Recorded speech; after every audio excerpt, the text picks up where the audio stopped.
Ever since the release of Is He Real, IDK has been teasing his next project, You See For Yourself. And up until last week, we didn't get an actual release date or anything. We had just been getting singles here and there, which may or may not actually be on the album. But like I said, last week we found out that the album will be dropping on July 9th. So just about a month away. And just today, he dropped what I'm calling the first single for the album, Peloton. So, we got to go bar for bar and break down these lyrics. If you are new here, this breakdown series is basically me reading through the lyrics to myself and playing it for you guys and giving my interpretation and my, analysis of it based off of the first couple listens. And if I've missed anything or misinterpreted anything with these lyrics, please feel free to let me know in the comments below, because this will help everyone learn. So, we start off with an intro. I typed a text to a girl I used to know. Like, baby, I done changed. See, I had some time to grow. No, what's the reply? Followed by my why. Like, you don't need nobody that's gonna follow by your side. So, he's starting off, in his feelings. He's like, man, there was this girl that I used to know. I should probably hit her up and say, yo, I've had some time. Years have passed. I've changed. And she was just like, nah.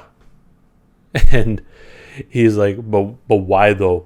Like, you say you don't need anyone that's going to be by your side? And then she replies, she say, one day you gonna know exactly how it feels.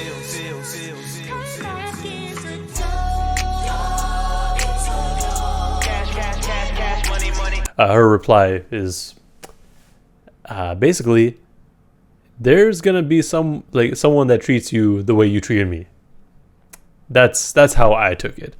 But listening to the song, I don't know how much that plays into it. This goes right into the chorus. It make it easy when she see I got a check. Playing tense like check. Her eyes start to twinkle when she looking at my neck. All she say is he next. As IDK has progressed through his career, he's gotten a lot more attention, making some more money, making very smart financial decisions.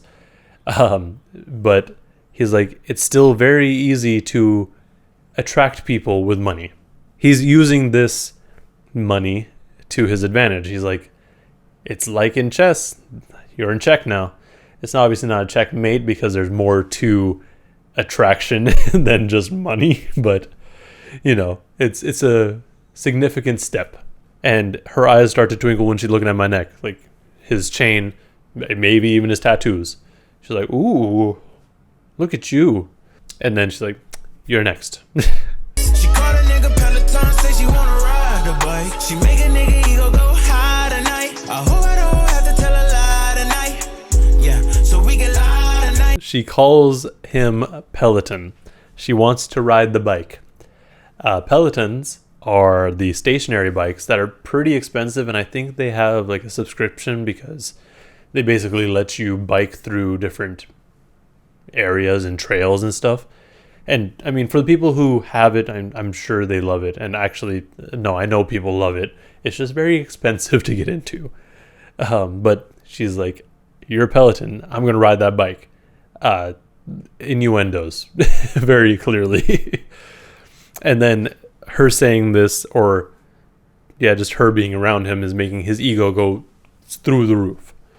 And he's just hoping that he doesn't have to lie so that they can lie together tonight. This then goes right into the first verse. Hey, is he a fine ass nigga? Or a waste of bitch time ass nigga?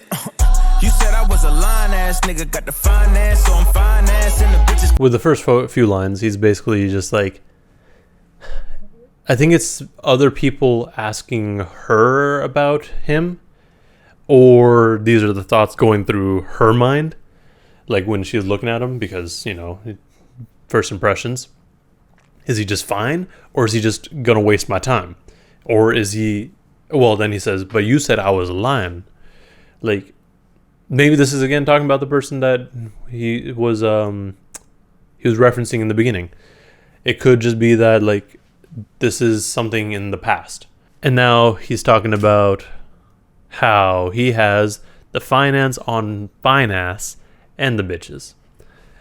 So he's spending money on both. Call my old hoes, I'm a thumb dance with the digits, tell her ass she could leave, but she fucking with the realest guy. Hands on the knees when I'm giving her the business. That's the feel good ink, girl, you moving with gorillas, ayy. Called his old hoes, like the women that he used to mess with in the past, and then he's gonna thumb dance, like he's gonna be texting them with the digits, like his thumbs.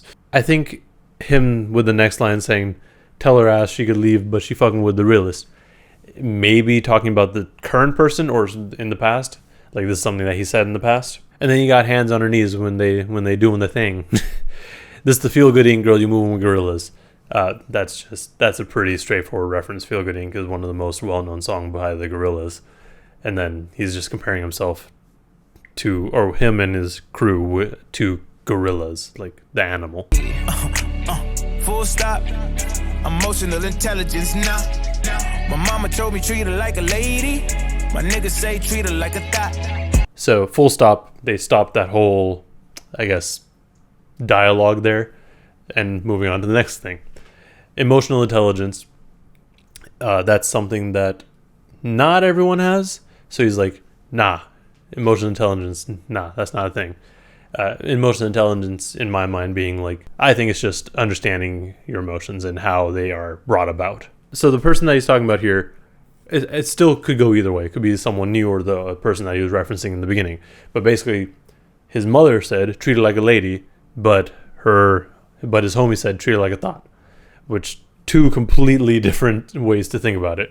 Look, I know you worth it, but I got a couple problems being perfect. And I know you got a heart, but I got one too. Before I ever fuck it up, I'ma say fuck you. At this point, he's like, yo, I know you are worth it. You're worth the time, the effort, everything. But he got a couple problems being perfect. And maybe he's calling himself perfect, or maybe he's calling the other person perfect. And then he moves on to the next idea. It's like, and we both got hearts. Like, we both are human beings. We both have emotions. We both have hearts. And before I mess things up, because he just feels like he's going to be the one that messes it up, he's just going to say, fuck you, and just end it there.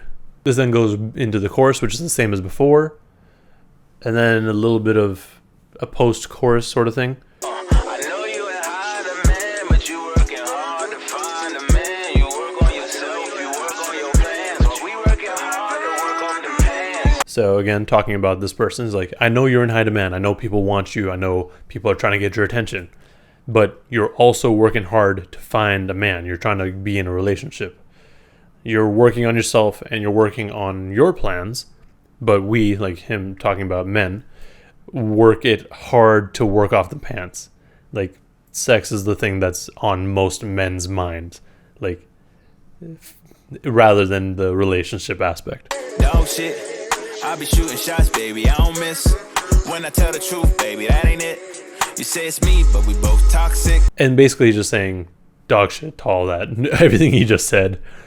He's like, I be shooting shots, I don't miss. Like, he doesn't have to try too hard. Like, whenever he does try, he doesn't miss. And he doesn't miss because he's telling the truth. But that also ain't it. And then people like to throw around the word toxic, you know? But he's like, nah, it's not me that's toxic. You are also toxic. And then second verse. You want a nigga with a million or a billion? Want somebody that be really ballin', not affiliate. Well, that come with a price, no pun intent. You say you want a nigga that's gonna pay that rent. You, like he's talking to the other person, you want someone with lots of money. You want someone that's really ballin', not someone that's just associated with someone who's ballin'. Well, that comes with a price.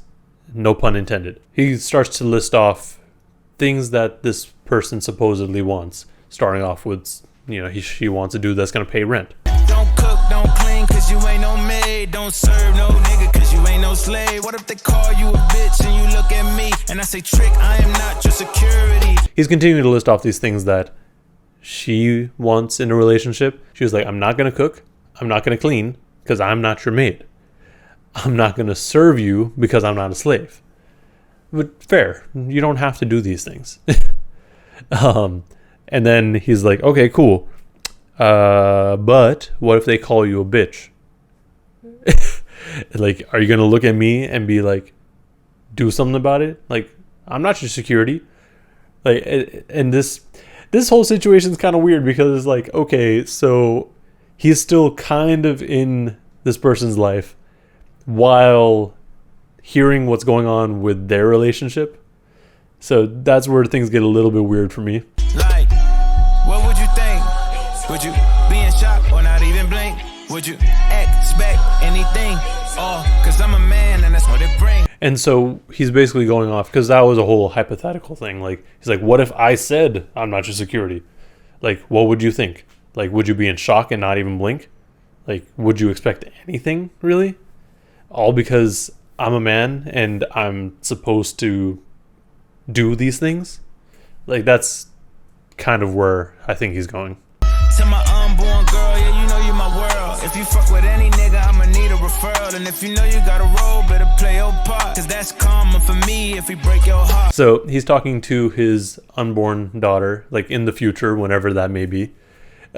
He's like, yo, you know you're my world. And if you start messing around with anybody, I'm gonna need a referral. Like, I'm gonna need all these references. I'm gonna need a whole application. Like, it's not gonna be like just some regular dude. He's gonna be excellent. And if you know you got a role, you better play your part. That could be taken as like a woman has their place, but I don't think that's what he's trying to say. I think he's just trying to say, like, in relationships, people play different roles.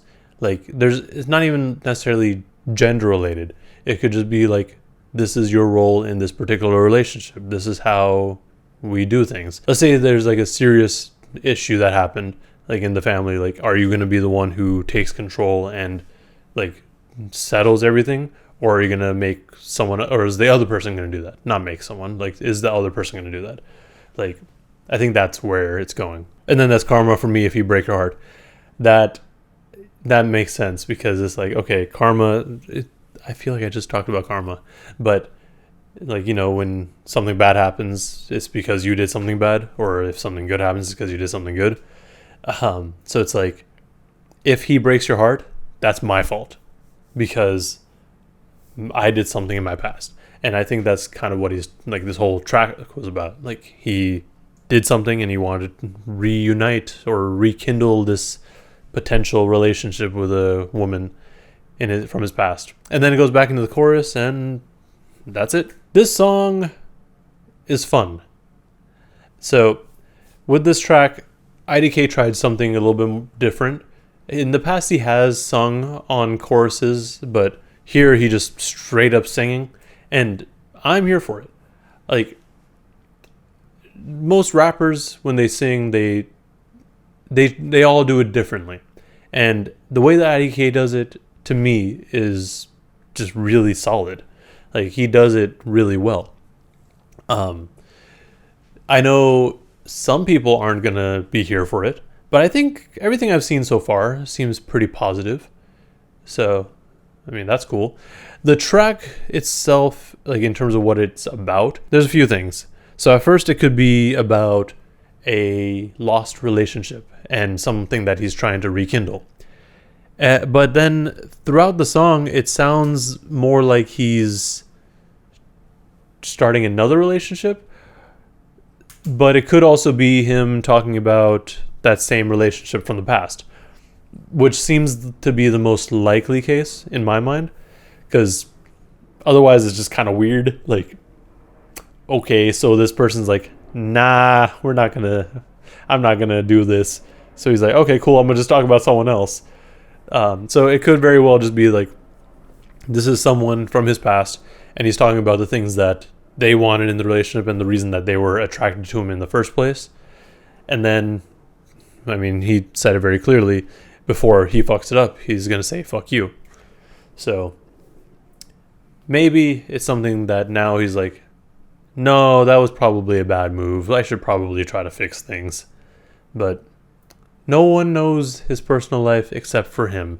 And I don't want to pry too much. So I'm going to respect his privacy there. If this is what we're going to be seeing from You See For Yourself, like, it's going to be a dope album. Like, I personally didn't listen to Is He Real as much as his previous projects, but it was still a really good album. So I have very high expectations for this project. That's all I got for this track. As I said earlier, let me know in the comments below if I missed anything or misinterpreted anything with these lyrics, because that is totally a possibility. Also, like and subscribe if you want to see more content and breakdowns like this, and if you liked it enough, maybe share it with a friend. With that said, thank you for watching, and please stay safe out there.